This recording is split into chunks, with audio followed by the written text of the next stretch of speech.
Welcome to my new little series. I haven't done these in a long time. It's called What They Should Have Taught You in School. I'm going to talk about science of sales, persuasion, closing, negotiation, all those things. Give you 7 strategies.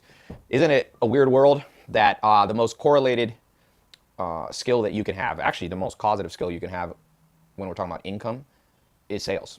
And there's no high school class, there's no junior high class. Maybe you could count the old grandma, what do Girl Scouts learn how to sell cookies? That's probably should be more of that, not just for Girl Scouts.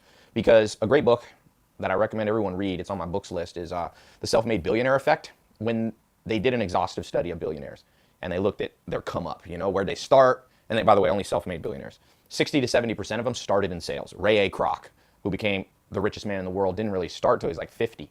Bought McDonald's from the McDonald's brothers here in LA. I'm actually at my grandma's here, little makeshift studio. My grandma's 101, so she just had her birthday. I flew in for that. I'm living more on the East Coast. And anyway, so I'm reading this book. I'm going, Ray Kroc. Okay, that's one. The guy was selling milkshakes door to door until he ran into the McDonald's brothers, used his sales skill to build the biggest restaurant franchise in history, McDonald's, right? And then I go, well, maybe it's just that. Maybe it's like, okay, well, Warren Buffett says the thing that changed his life the most was he took a Dale Carnegie class on, Dale Carnegie, how to win friends, influence people. Like, he learned social skills. He learned how to read people. He learned how to talk to people, how to motivate people, how to get his point across. And so Warren Buffett, second richest man in the world. You look at Bill Gates, the story of Bill Gates, who was 17 times richest man in the world. What did Bill Gates do? When he was 16, 17 years old, he used to get on the phone and call. And he has stories where he would lower his voice because he didn't want people to know that he was like under 18 years old. And he'd be like, oh, yes, this is William Gates. I would like to call you. And so sales. Steve Jobs. What was Steve Jobs like really good at? I mean, he was an inventor, designer, creator, sure. But what's like when you go down and nitty gritty read the story? It's the story. They're in the garage. Wozniak's the guy doing the technical stuff, and Steve Jobs goes out and starts selling it. And a computer store places an order in the 1970s, and the next thing you know, you have the largest company in history, Apple, first trillion-dollar company. So at the end of the day, this is something they should have taught you in school. So I'm just going to jump into it and just go, if it's true, if these accountants who wrote the book, The Self-Made Billionaire Effect, are in fact correct, and 60 to 70% of billionaires, self-made billionaires, started in sales, and we go to school to learn, in great part, how to advance our career, why isn't this taught? I'll tell you the best college degree, or not the best, but a college degree that is insane because it doesn't exist, or it's insane that it doesn't exist, sales. Why aren't people coming out with a 4-year degree in sales, negotiation, closings? It's whatever. Society, what's up is down in reality. What's down should be up. That's just the world we live in. Everything's backwards. So I hope this little series that I'm starting to do here for my podcast and my YouTube and Facebook, wherever this is reaching you, I hope you really take some notes and dig deeply, because I'm going to open up the war chest that I've accumulated. And there's people who are better at sales than me, but I will tell you, I've learned from smart people. Certainly I know how to reach a lot of people. I'm somewhat controversial, which I'll talk about in sales. Don't be afraid of a little controversy. It makes you viral. And last check, let me see here. My YouTube channel, I've reached, I don't know. Last I looked, it was 1.7 billion. Pull up my little analytics here. Watch time. I like watch time more than view time, but here you're at 1.8 billion minutes, 1.873. So I've certainly sold to people before. Hundreds of millions of people have seen my videos. So I'm gonna give you the insight that I've gained. I've spent over $50 million of my own money learning this the hard way. And so whether I know everything, I don't know everything. There's people, like I said, that are better, but I've been in sales for a long time. I started door-to-door sales, selling health insurance for a company called American Republic. Doesn't even exist anymore in North Carolina. And I went on and started working for GE, which was the largest company in the world. I worked as a contractor, had my own business wealth management company, called people, cold calling, selling hard stuff, whether it be financial products, life insurance. You know how to be good at sales and closing? Start with something hard. Life insurance, no one told me at the time that it was hard. But looking back, I'm going, wow, I had to tell people, hey, you want to spend money now so that when you die and can no longer benefit from this, somebody else gets money? But I was able to sell a lot of that and build a company with 6,000 customers in almost 50, I think all 50 states or close to 50 states. And, was it all 50? I don't know. We were at 45 plus states, and most of that was on the phone. Phone sales are hard. Now I do in person. Now I've spoken on stages with 20, 30,000 people on them. So I'm not trying to brag. I just want you to know that this stuff is not being taught to you out of some textbook that a bunch of academics put together, compiled. I am going to give you some tips from my mentors and my business partners. One of my business partner, well, my main business partner and I have now sold over $1 billion online. And we've spent over $500 million, him more than me. And so I've learned from him as we work together building companies like MentorBox. And so let's dive into it. 7 strategies, okay? How to be more persuasive. And by the way, So number one of the 7 strategies is actually understand what sales is. Number one, actually understand what sales is, because the reason I think that sales isn't taught more is because people think that sales is manipulation, it's pushiness, it's forcing people to do something they don't want to do. No, write this down. Sales in the modern world, that's why I call this the new science. It's changed over time. I can't tell you about sales in the 1400s or something. But I can tell you right now in the modern world that the average person is seeing 1 to 10,000 ads a day. People selling them something, TV, Google ads, banner ads, YouTube video ads. And so the modern version of sales is, can you get people to listen to your side of the story? That's sales. At its very core, it's getting people to actually listen to you because they are bombarded. They are tired. Attention spans have dropped. We now have, the average American has a shorter attention span than a goldfish. I think goldfish are like 6 or 7 seconds, and the average American's attention span is like 5 seconds. So that's a rough place to get your point across. Maybe you're an entrepreneur. Maybe you have a new idea. Maybe, by the way, you're not a salesperson and you just have a job. Well, what if you want a promotion? What if you want to be a leader and manage a team of people? What if you want to get a promotion? You're going to have to get other people to hear your side of the story.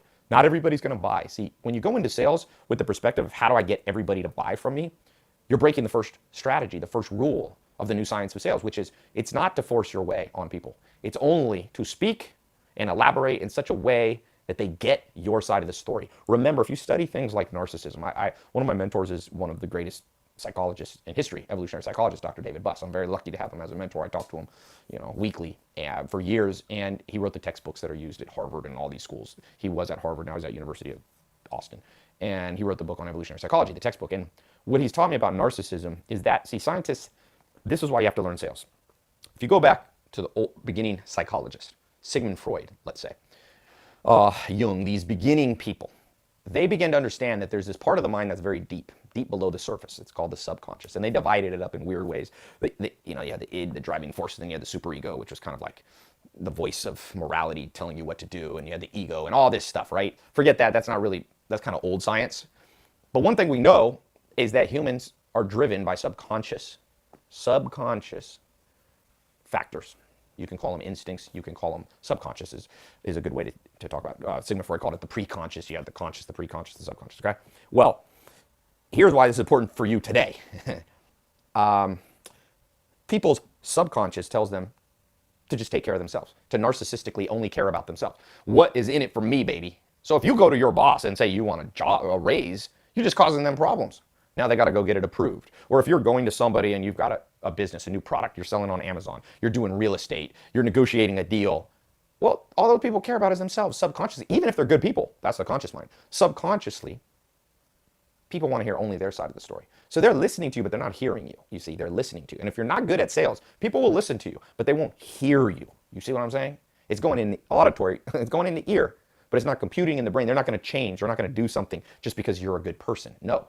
And that's called the theory of the mind. And when we're born, we're very selfish. Every baby is selfish. You get on an airplane with a baby, they don't care if everybody around them will be disturbed. A little baby will scream if they don't feel good. Now, by the time you're about 5 or 6, you begin to notice you're not the only person in the world. That's called the development of the theory of the mind, right? So all of a sudden, if you cry too much, other kids in class say, shut up. And you start to feel bad and you start to go, ooh, my actions affect other people. Well, the reason the first strategy is to get people to hear your side of the story is that a lot of people that never develop past about age 10. So yes, they started noticing other people are important around them by 5, 6, 7, 8, but people have stunted growth. And in the modern world, narcissism for sure is up. I was reading a book, The Law of Human Nature by Robert Greene, which is a psychology type book. And he says science is showing that narcissism has increased massively since, let's say, I think he said 2000 in the last 2 decades. So it's even worse than when Sigmund Freud was talking about narcissism. People now really only care about themselves. So to be good at sales, closing, persuasion, negotiation, all it starts with is speaking in such a way that they not only listen or pretend they're listening, but they hear you enough that potentially they'll change what they were doing. They'll change their routine. They'll change their buying habits. They'll stop buying from your competitor and buy from you. They'll stop selling that real estate deal to somebody they wanted. I'll tell you a story. I knew a guy who was a master at sales. He went in to buy, I don't remember all the details now, this is a while ago, but he went in and it was a real estate deal. And the property was like $1 million. And they already had somebody who was going to buy for them for $1 million. Oh, I remember this. I remember it. It's a story. It's a famous story. And so he went to them and he didn't even have $1 million for the property. And he said, I can give you $950,000. Now, normally that's the worst sales pitch in history, right? They had $1 million for their house. And he was offering them $50,000 less. Don't hold me to the exact numbers, but something like this. But he told him a story before he made his offer. He said, this house is important to me. I just moved back to the area. I need to be near my family. My daughter has cancer. And I need to be close to family and take care of her and so on. This house is a perfect fit. It allows my family members to come and so on and so forth. And he told him a story. He wasn't even trying to sell him. Or maybe he was a master of the new science of sales. I don't know. But I will tell you, they called the buyer who was going to give him $1 million and they said, sorry, we're selling to someone else. And the guy said, I'll give you $1.5 million. I'll give you, $1,050,000 for it, or 1.1 million. They said, sorry, we've made our decision. We're selling it to the person who's only giving us $950,000. Why? Why was that person good at selling? Because he spoke their language. He spoke in such a way that they heard deeply in their inner core and they changed their behavior. And that's a master salesperson. Notice, he wasn't pushy. He probably didn't even expect that they would buy the house, or that they would sell the house for less than it was worth, $50,000 less. But he knew how to communicate in such a way that he touched them at their emotional core, and he ended up getting the deal. Always remember that. It's not always the strongest. It's not always the smartest. This is the famous quote about Charles Darwin. There was a professor, Meganson, who said, if you want to understand what Darwin said, it's not the smartest, it's not the strongest that survive. It's the most adaptable to the environment in which they find themselves. So, strategy number 2, I gave you number 1. Number 2 is sales equals adaptation. Great sales equals amazing adaptation skills. Now, this is very counter what people tell you, okay? Because a lot of sales, for example, when I started out in sales, you get a script. And they're like, don't, just say the script. And I understand, I have salespeople, and sometimes I tell them, stick to the script. But I tell them that's when you're a white belt. When you become a black belt working for me, there is no script. You are the adaptable person. It's like Bruce Lee said. He said, water fills the shape of the cup. If it's a little teacup, the water just fills there. If it's a tall, thin cup, like a champagne, it fills the whole thing. He said, be like water, my friend. And so to be great at sales, that must be the approach. And that's why I don't like most of the sales systems out there. I've tried them. If they worked, I'd do them. But what's allowed me to reach, arguably as many people as almost anybody in history with sales messages through social media and through the videos and internet is that I've always believed in this adaptability phrase. So I'll give you an example. When I first started out in sales, there was a guy, one of the first people I ever traded, his name was Justin Steinbeck. He lived in Raleigh, North Carolina. I was building a little sales team for one of my companies. And he had his way of getting his point across in persuasion and closing deals. He was from the South. He was very kind of soft-spoken. He was polite. He wasn't pushy. So we were doing a big financial deal, six-figure deal plus. He might make 50,000 commission from this deal. And he's talking to the guy in New York, and you could tell the guy in New York was like this Italian, like very stereotypical, mean New Yorker or curt New Yorker. And I listened to Justin try to close this deal. Couldn't close it for a week. Couldn't close it for a month. And I came to Justin. I said, you're going to have to adapt and adjust your sales pitch, man. This one's not working. I said, yell at the guy. Justin said, yell at him? He said, Ty, if somebody yelled at me, I would immediately never do business with that person just out of principle. I said, well, he's not you. This guy doesn't have your psyche. He doesn't have your psychometric personality type. He's from New York. He's different life experience. I said, trust me. Well, Justin didn't listen to me, and the deal didn't close. The deal closed. Finally, not because Justin listened to me, but because he got so frustrated. One day I could hear in the office next to me, Justin just yelling at this guy going, you either do this deal, you've been wasting my time, or I'm never going to call you back. And lo and behold, the guy said, you're right. Let's do this deal. The lesson is, when you're not adaptable, you're not great at sales. When you have one shtick, when you have one side of your personality that you bring out all the time, you're a much less persuasive person. And that's why Charlie Munger says, when all you have is a hammer, every problem looks like a nail. When all you have is a hammer, every problem looks like a nail, because when you have one approach to fixing something, if all you have in your tool belt is a hammer, and you go to a house and there's a screw, but you don't have a screwdriver, you're not adaptable like that. You got one tool. You're going to start banging and destroying things, because a hammer does not always fix the problem. So be adaptable. Have multiple tools in your tool belt. Adaptability, number 2. Number 3, which speaks right to that. You need at least 4 tools in your tool belt. 4 tools in your tool belt. Okay? So tool number 1 that you need, well, the overarching tool that's divided into 4 categories is you need to understand something. I've kind of developed this. I'm in the process of trademarking it. It's called the PACE system, P-A-S-E. So going back to the beginning, number 1, number 2, and now we're here at number 3. I'm going to do a little 1, 2, 3. Okay. Sometimes when I get on these long talks, I forget. Number 3. Have multiple tools in your tool belt. I recommend 4. The overarching system I use is called PACE. You're welcome to borrow it from me. Can't steal it, but you can borrow it. You got to give it back at some point. PACE. Practical. You need a set of practical persuasion tools. You need a set of AA, which stands for action. You need S. Okay. These are different parts of your personality, by the way, you bring out. S. And then E is emotional. So I have a sales full-on 4-month training program. It might be closed when you see this, but you can go to tailopez.com/salesvideo. And I've got a video training and stuff. TaiLopez.com/sales video. Or we'll put the link below or whatever. So what I train my salespeople and what I've trained myself with this pay system, I give you the high level one because I'm not going to sit here and do a 4-month video all in one shoot. I need to go to bed soon. P, remember, sales principle strategy number 1 in the new science is understanding that you gotta get in people's heads in a way that they listen and hear. Not just one. Remember, hearing means they take action. Like actually, oh, you heard me, you did something about it. So some people you need to bring out your practical side. Practical people that you're trying to talk to, you're trying to persuade, they need numbers, they need logic, they need concrete step by step. So if I'm selling to a P, so if I'm adaptable, we'll talk about this later, you have to learn how to read people, but the sales thing is a big conversation. I'm gonna get as much as I can in here. But when you read a person and you discover and establish that they're a P, they're a practical type, that's their dominant energy, then I'm gonna come in with a lot of logic and numbers. I'm gonna be like, listen, the reason you wanna buy this from me is because it's got 17 features and my competitor only has 3. Because, it's 44% less expensive than the nearest competitor. Because you're gonna get these 18 different blankety blank widgets. So when you sell to practical people, you sell very down to earth. I speak slower. Practical people don't really like to be rushed. They need time to compute and logically process the numbers. So that's P. Then you have the A's. A stand for action. This is like the guy that I told Justin to yell at. Action, they're ready to go. You can be a little more aggressive with them. You can be a little more mean. They're kind of like, gung-ho. If you've seen the movie Wolf of Wall Street, the scene where Matt McConaughey's like doing like the whole like doing that, that's kind of an A person, is like revving themselves up. So when I'm speaking to an A, I gotta speak in their language. So I adapt and I bring out the A side of my personality. By the way, you have all 4 of these personality types. You don't have to fake it. You just have to be good at bringing out. That's what Bruce Lee meant by water. The water isn't faking it to change forms. It's just expressing its true essence in a different form. But it's all genuine. You don't see water. I mean, if I take this water and I pour it in a pan and it goes wide, I don't go, oh, that water is manipulating the situation and not showing its true self. No, it's water takes the shape of the vessel. So I'm not asking you, or when I do sales, I'm not asking you or my salespeople to be disingenuous, because we've all been around a salesperson who's like cheesy and fake. That doesn't work. But there's a part of me that's P, practical. So when I speak to a P person, I bring out that practical side of me that likes to know what's going on in a nice, orderly fashion, numbers way. There's a part of me that's A. So when I speak to an A, I'm like, yo, get with the program. This is the best thing out there. Come on, you're gonna procrastinate all day. I'm a little more aggressive, not too aggressive, but my words are a little more aggressive. Okay. Then you have an S. An S is social. S's are jolly people. In general, an S is jolly, nice. They're more concerned about building a relationship with you than buying from you. In fact, the biggest mistake you make with an S is trying to be a P. You get all the numbers and why you should buy from us. They really just want to play golf with you. They really just want to have a drink with you. They probably would have bought from you. They probably would have been persuaded. But they need to like you as a friend. The way their brain works and the deep subconscious wiring of their mind that they don't even understand, that there's a psychometric trait. By the way, if you're wondering, is there science to the PACE system? Absolutely.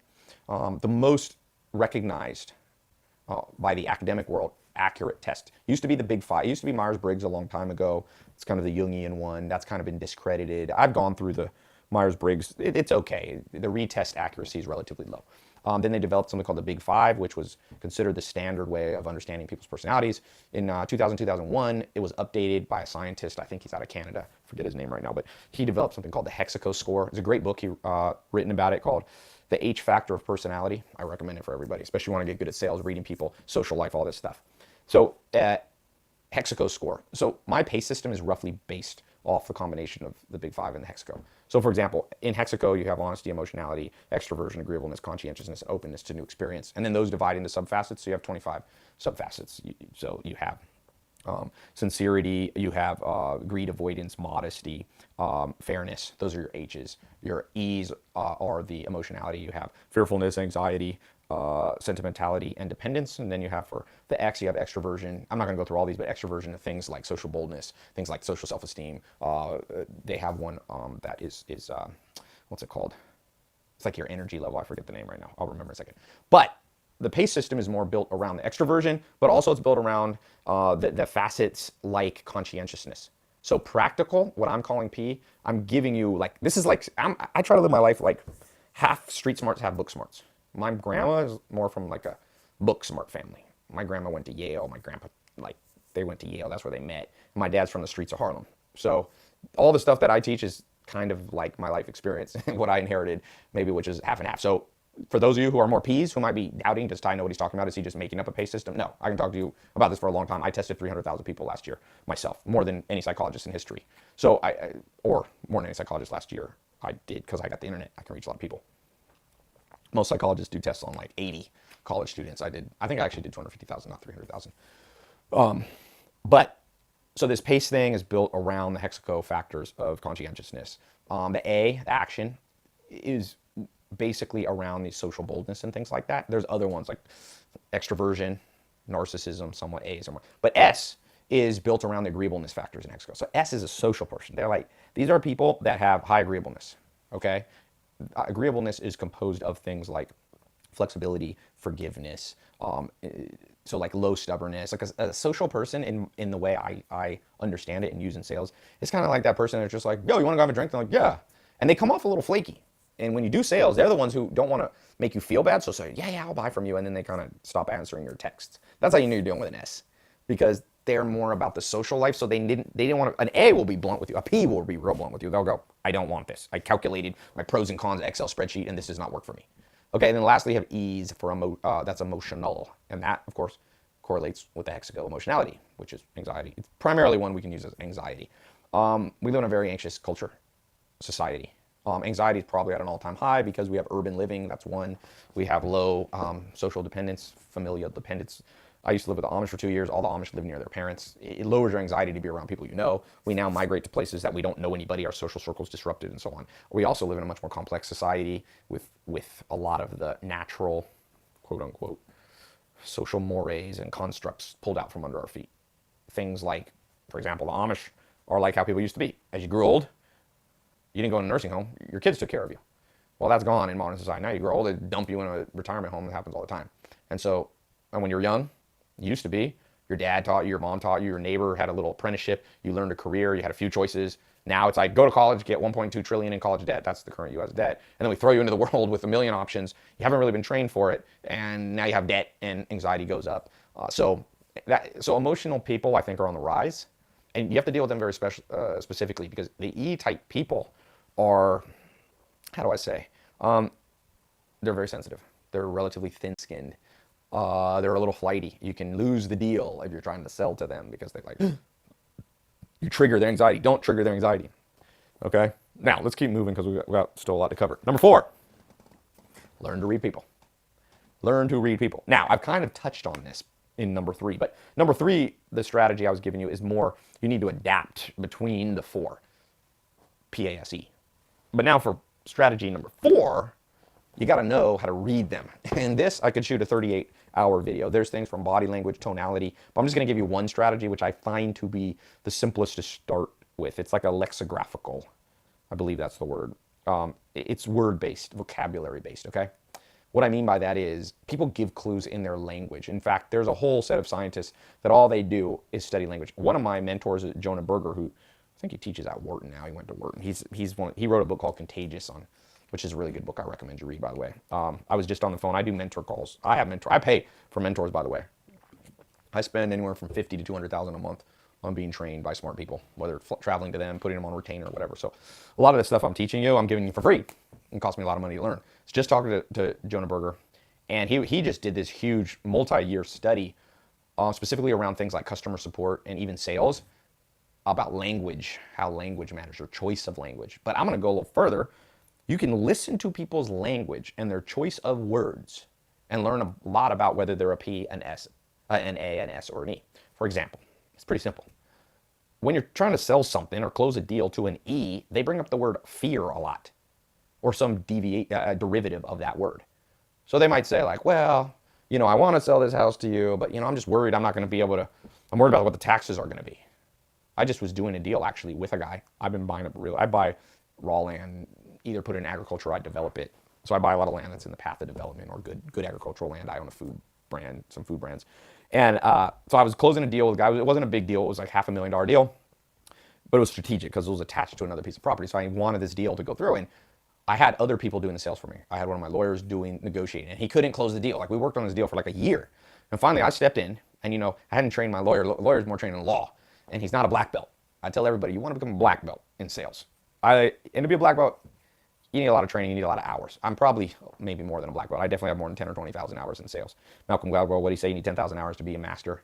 And then they kind of amended that and said you need 15,000. Then they're like, you need 20,000. Well, I got 20,000 hours in sales and persuasion, and my lawyer didn't. So the deal stalled, and I stepped in and I began to just listen to the words. Listen. And I realized I was dealing with an E. And how did I know? How was I able to read this guy? Well, he said, he goes, and by the way, I would say he's an EP, practical emotional, because most people aren't just one thing. The reason I think he was a P is because he knew his numbers very well. When I said, how much do you owe? Because I wanted some owner financing for this deal. I didn't want to have to pay cash. I like to use my cash. The whole point of real estate is don't use your own cash, by the way. When you look at non-leverage returns on real estate, it's not really that good. Business is better. So when I buy real estate, I want to do it pretty much cash. So I go to this guy and I'm like, hey man, what's up? Like, I'm just listening. I don't actually say. I'm thinking in my mind, like, I just get him talking. By the way, all sales, get him talking. And he's very practical. He's soft-spoken. He's slow to speak. P's usually don't interrupt you. A's will interrupt you because they're action. He didn't interrupt. So I was thinking it was a P, but then he said one thing. Because everything he was saying, I was like, why can't we close this deal? Like, he wants to sell. Then he brought up, he's like, I'm afraid of taxes. And when I hear the word afraid, I go emotional. P's aren't afraid. Practical people aren't afraid. They're more computing. They're like, my taxes will be 37% of this amount. P's are more like Spock in Star Wars. I mean, Star Trek, not Star Wars. Or R2-D2 or C-3PO in Star Wars, to keep the analogy and metaphor going here. A's have no fear. That's why they're A's. They're like, seize the moment, seize the day, carpe diem, right? S's are so jolly, they have low fear, but E's have fear. So he's like, I'm afraid if I sell it to you this way, I'm gonna have a ton of taxes. So I just said, let me think on it. And I came back the next day, I said, I won't say his name. I won't say his name. You might watch this video. Some of these guys watch my videos. I go, Mr. X, I just realized something. If you finance this deal, we can spread your taxes over way longer, which is what I wanted to do. Okay, this is like the ultimate lay down, exciting sales situation for me because I'm going, is he gonna, I hope he hears what I'm saying. But since I was speaking his language and I brought up fear, I said, I know you're afraid of taxes, man, that sucks. I'd be afraid. And I start repeating the words back to him. It's not mirroring. Mirroring I don't really agree with, but it's like a dimensionalizing pacing that I call it. And I just said, I think, look, yeah, I'd be afraid too. I got a way. And then I switched to P. I'm like, here's a practical way. I'll pay you over time. I'll pay you over 5 years. This will defer a lot of the taxes.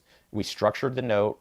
You don't have anything to fear. And he said, yes, like literally within 5 minutes of me saying that, and the deal closed. I closed it when my lawyer couldn't close in a year or something. Other people had worked on this guy too. This property had been sitting there, I think, for sale 6 years. And because I understood how to read people and how to adapt, and I understood how to get people to hear him, I didn't manipulate him at all. He was excited. It's the ultimate sales situation where they're like more excited than you are. And deal's done. I signed that deal. I actually posted it, I think, on my social media, the HUD form, closed the deal. It's a beautiful piece of land with a lot of potential, So that's how you start. You listen to words. So P people will speak in numbers. I'm listening for numbers. If they start saying 33%, if it's my tax bracket is this, and if they sound very robotic, I go P. If they're using robot words, they're P. If they begin action-based words like, hey, like, I emailed you yesterday. What's taking so long? Then you know you're dealing with an A. Impatience, A, action. If they say, what do we need to do to make this go forward? Or if they're a little bit just aggressive at all, aggressive choice of words. In fact, I remember one of the first times I ever did a phone sale. I started doing it. I started as an entrepreneur as a teenager, and I was one of the first people to do use the internet to get customers, for sure, because I was one of the first people on Google AdWords. We're talking way back in the beginnings of the 2000s, and I built a funnel. I was like, if you want, I forget what it was either life insurance or like financial planning, and this guy, I still remember, I think he might still be a customer. I sold the company to my business partner when I moved back to California, but he might still be a customer. Anyway, I get on the phone and the dude was like, he had filled out a form asking me to call him, but he must have forgotten. So when I called, he's like, why are you calling me at night? And I almost like got scared and gave up, but I'm an A. I was like, I just told him, I was like, because you told me to. So I didn't realize I knew nothing about pace, but in hindsight, he was an A, because that's something an A would say, bluntly, like, why are you wasting my time? Why are you calling me? It was like 7 at night I called, because on the form, he's like, call me after 6. So I just told him, as an A back, I was like, because you told me to call you right now. What am I supposed to do? And when A meets A, he understood me. And he was like, oh, okay. And he turned into my first big customer. I remember I made like $10,000 on a deal with him, which was a lot to me back then. And so unknowingly, now I would know how to deal with that. If an A comes at me with an A, I usually hit him back with an A vibe. If somebody hits me with a jolly, and you may call that mirroring. Again, we'll touch, maybe if I have time, I'll touch on what I think of mirroring. There's advanced mirroring, which I believe in, and there's the cheese ball mirroring, which I disagree with. So I hope this is showing you how matching their language that's already in their brain, their primary driving energy, you become very persuasive to them. Okay, number 5. Maybe I'll touch on this mirroring thing as number 5. Number 5 strategy. Forget most of the stuff that's being taught out there. I'll tell you why. The science has been updated. We have social media. Like I said, a lot of the science was based back then. It was done weird academic research that was done on Ivy League campuses to 80 students. I mean, a lot of this stuff with social media, you can learn more about psychology than any psychologist ever.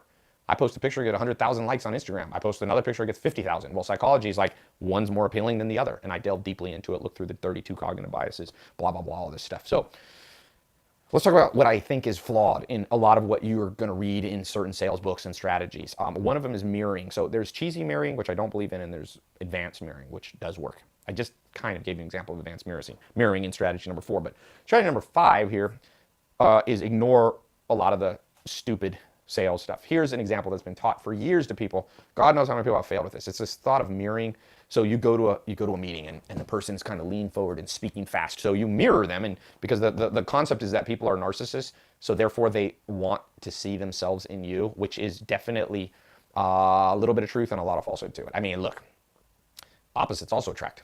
Like, I've always been attracted to blondes, not only blondes, but certainly I'm not attracted to women who look like me. This is an absolute given. Maybe I'm a narcissist, but I ain't a narcissist to the point where I want a little Tai Lopez woman popping up on a Tinder date. That's definitely going to be a swipe left. Okay, so that kind of mirroring that's taught is very cheesy, and I'll show you why it'll backfire and it's practical. Okay, if you happen to meet an emotional person who's high on anxiety, and they lean forward and they start speaking fast because maybe they're a little uncomfortable in the situation, if you start doing the same thing, you heighten the emotionality and you heighten their anxiety. In fact, I like to do anti-mirroring. When I'm speaking to somebody who's like, oh my gosh, I'm really like worried. I don't want to get neurotic like that. I don't want to be speaking that way. You don't want Woody Allen meeting Woody Allen, right? That vibe. So there's a time when you do anti-mirroring. And that's why I said the cheesy ways that sales are taught, they work like 50% of the time. So they can write a book and say, see, it works, but they only point to the 50%. The system I'm training, like this is designed, doesn't always work in practicality, to work 100% of the time because you adapt. There's only so many variations of people. So this one, you adapt to all the variations. So yeah, remember that. Most of what's being taught is a little bit stupid, not to sound cocky. What's another example? Hold on one second. Not to be rude, but okay. Keep it in. I like to keep my videos raw. Okay. So what's another kind of part of sales that I think is mistaught? Again, I think these strategies that are out there that are, for example, like always be closing, ABC, that's a common thing. Always be closing. Well, yeah, in a way, but not in the way that people interpret it. Like, don't always be pushy on people.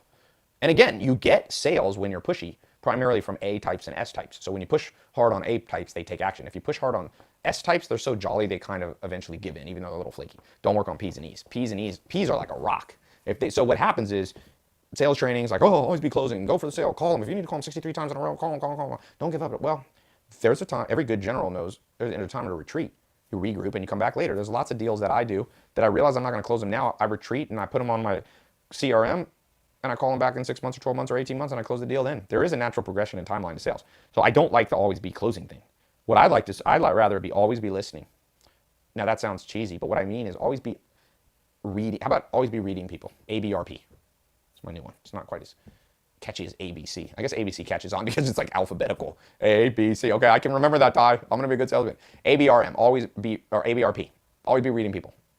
And when you're reading them, you're also reading the time frame that they're on, and you're reading their personality type, and you're knowing if they're a P or an E. You can't push them on as hard. If they're A, you can. So that's just 2 examples of what I mean by ignore a lot of the modern science and training that's still out there. It's like based on, it's kind of like Myers-Briggs. Like Myers-Briggs is great for like 1950s personality tests. A lot of people are still doing the Myers-Briggs. Myers-Briggs is not a great test. No offense to all the websites out there, like 16 personalities and all this. It's just bad science, and any good, like, it's the laughingstock of modern science, really. Although I do like Myers-Briggs for something. I think Myers-Briggs is good for dating, for reading people. I think it gives you what you need to know, whether to know if you'll be a good romantic match. But it's been updated, baby. Science is a little better. When you broke your leg in like 1915, they were giving you penicillin and all that stuff. Now we have other things that are a little better.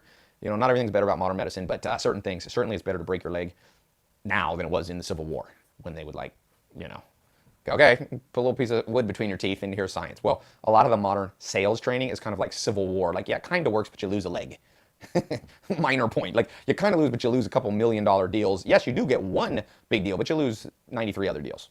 If you don't mind that, everything's jolly in the new system. Okay, we're on number 6, 2 to go. By the way, if you, not to be pushy here, but I'm gonna put a link, if you're watching this on video, you can go to tailopez.com/sales video. And again, depending on when you're watching this video, I have a program, a black belt. It's called Sales Mastery Black Belt. It's probably closed. I only open it a few times. You can go on the wait list.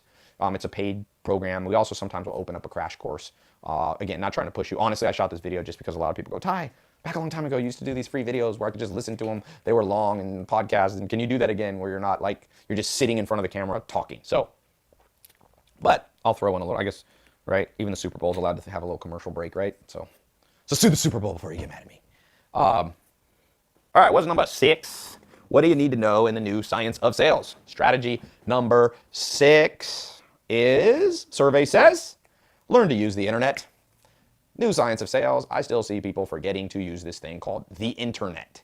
It is very powerful. It is like, you know, the goose that laid the golden egg that they used to tell in childhood stories? Or Jack and the Beanstalk. Wasn't Jack and the Beanstalk about like they were trying to, yeah, but there was some money thing in it or something. I forget what it was. Somehow related to money. Maybe I'm mixing. About the beans. Okay, I'm thinking of the goose that laid the golden egg. That's what everybody wanted. Sorry, my childhood story knowledge is very weak these days. I'm kidding. I'm not quite a child anymore. But the goose that laid the golden egg, it exists. The money-making machine, money on trees, it kind of exists and kind of doesn't. At the risk of being accused, I get accused sometimes of being get-rich-quick scheme. Tai sells hopes and dreams. He should sell depression and nightmares. That's what I'm going to start saying. Shame on me for selling hopes and dreams. What else are you going to sell? By the way, you want to be good at sales? Sell hopes and dreams. Real ones, not fake ones. Maybe what they mean is Tai. When people don't like me, they're like, Tai sells fake hope and dreams. Not really. If I tell people you can make a living without being a 9-to-5 cubicle job, is that still like... I remember when I first started telling people to sell on the internet, it was still kind of new, and people were like, internet, man. And then like billionaire after billionaire was created after dropping out of college with the internet, and people were like, okay, maybe there's something to this.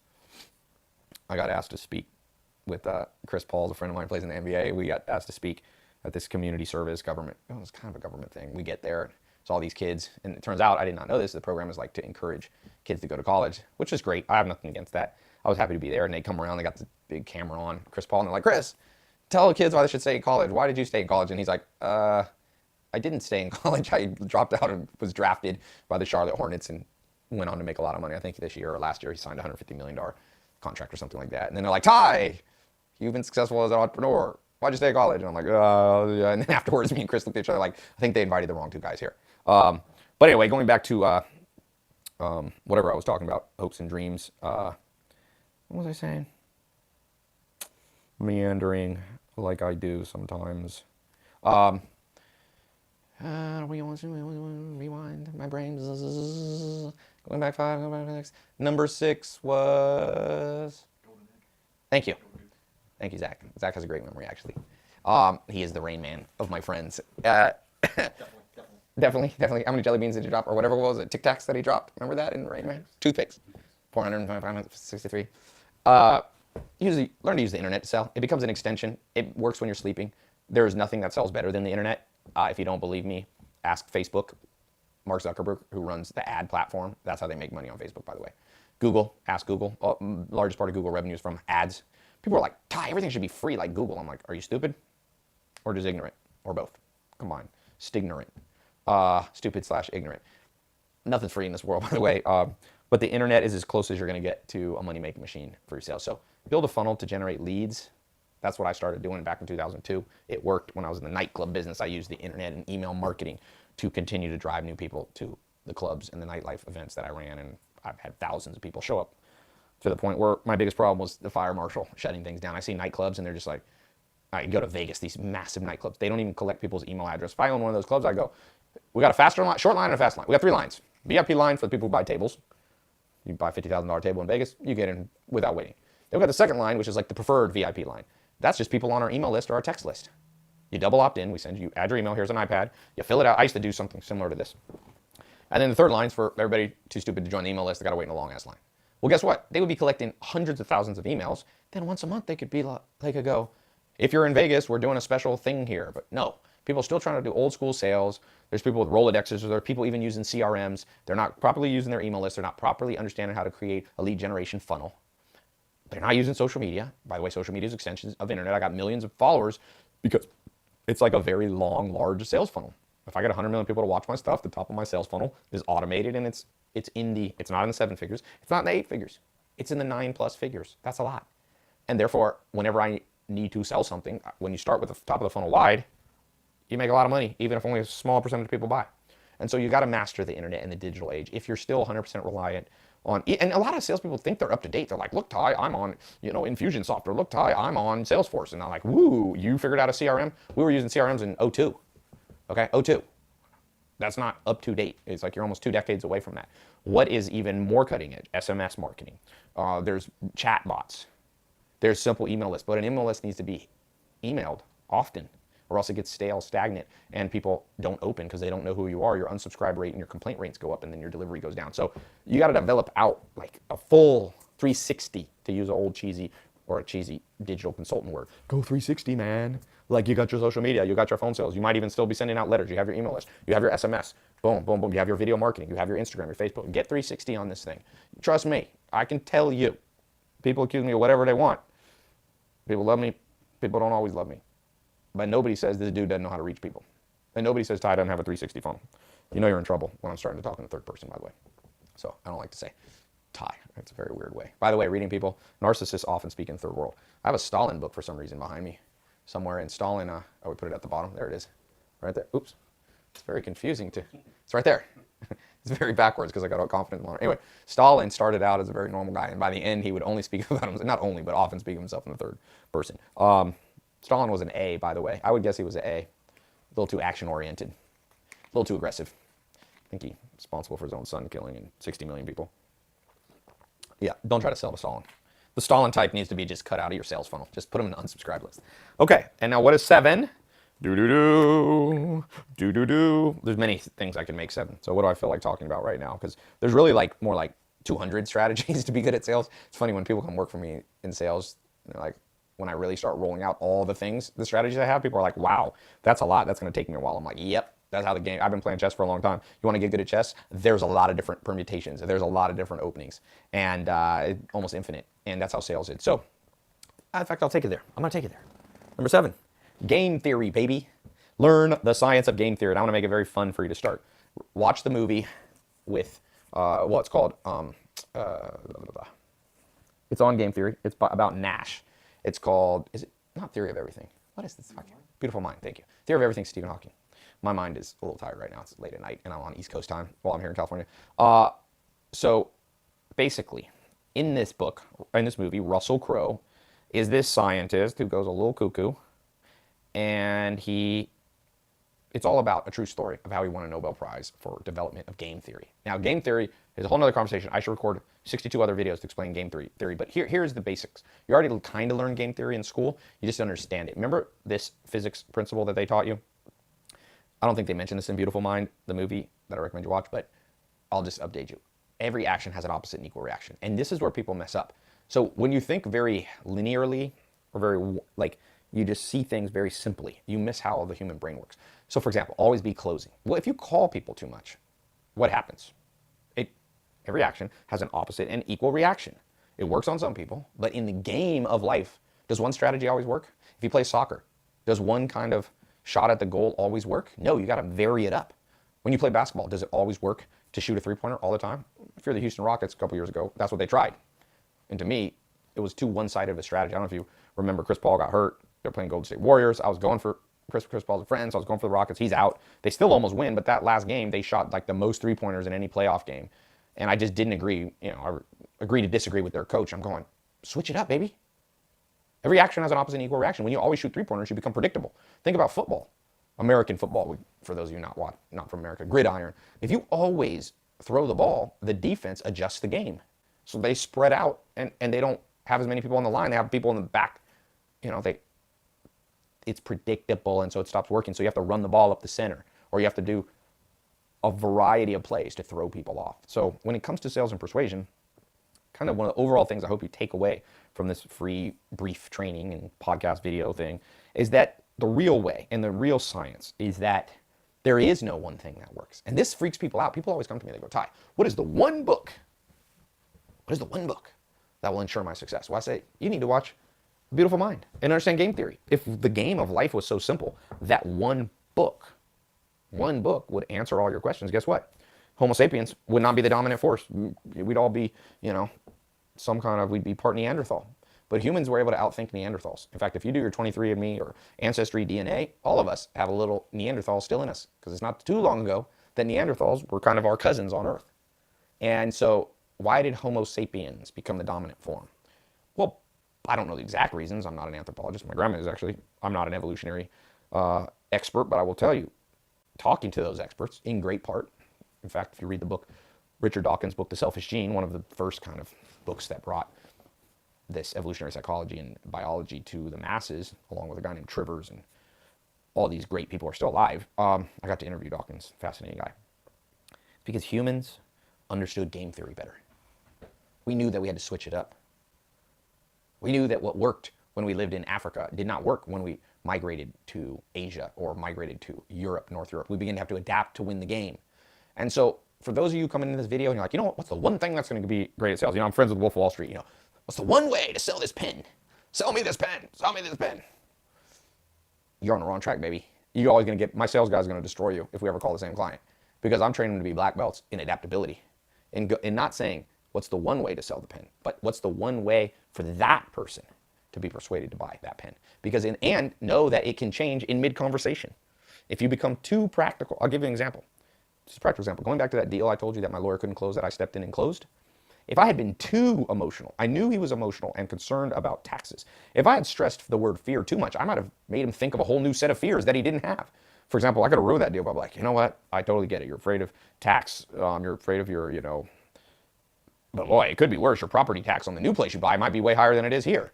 And all of a sudden, by me playing the game of fear too much, I destroy the deal, because all of a sudden he goes, oh my gosh, I never even thought about that. I'm looking, because he was looking to move to another state. Let me call and let me talk to my attorney in the other state and be like, are my taxes going to go up? Maybe I should just stay where I am. Maybe I should just take this place off the market. So when you become too one-sided, when you only have one hammer and you're always using that tool over and over, all of a sudden it begins to backfire on you. When you're playing soccer and you always come on the right-hand side, when you're playing football and you always throw Hail Marys, when you're playing basketball and you always post up the same person and throw it in the right low post, all of a sudden the defense begins to adapt and it doesn't work anymore. So always remember, nothing works all the time. Be like water. Be like water, and you will have tremendous success in persuasion, sales, closing, and negotiation. Okay? I hope that's been helpful. Now, they say that you get about 50% more retention in memory. Write a comment below. What is the number one thing you took away from this? What stuck out to you? It can also be something you disagree with. I am an A. I'm not afraid of a little controversy. What's something you really took away that you agree with, or something you really don't agree with? Leave a comment. I'll look through these and reply. And yeah, by the way, like I said, I've got a 4-month certification training program. And I also have, that'll get you a black belt. Not a real black belt, by the way, if you didn't know. But it's my Amazon. It's my Sales Mastery black belt. It's a 4-month program, step by step. If you're watching this on video, go to tailopez.com/salesvideo. It may be closed, because we close it often. So just go on the waiting list, or if there is the crash course available, you can take the shorter 10-day crash course and just wait until we open up the full course. I don't like to give all my ninja skills away, but I don't give them all in the black belt even. I have a red belt, which is the grandmaster. I do jiu-jitsu, so I use those belts. But I can get you to black belt in a pretty powerful way. I've seen this work. I've trained a lot of people. I've done a lot of sales. And yeah, training that new science of sales. So I hope this has been helpful. Whether you get into paid programs or you just watch this free one, I hope you get some value from it. And yeah, leave me a follow if you're watching on YouTube or Facebook or IG, or if you're on my podcast, if you wouldn't mind, leave me a little review. Leave an honest one. You can just be like, what was the one that Borat did in that thing? Akya or Nish Nish? That was maybe Bruno in one of the ones. He tells, anyway, I'm not going to go into that. Yeah, leave me a review. Tell me if it's any good. Tell me if I seem to know a little bit that could help you, bring you value, or the inverse. All right? So welcome to the series, by the way. Be watching. I'm going to try to do them a couple times a month. What they should have taught us in school, the new science of sales, the 7 strategies. Good night.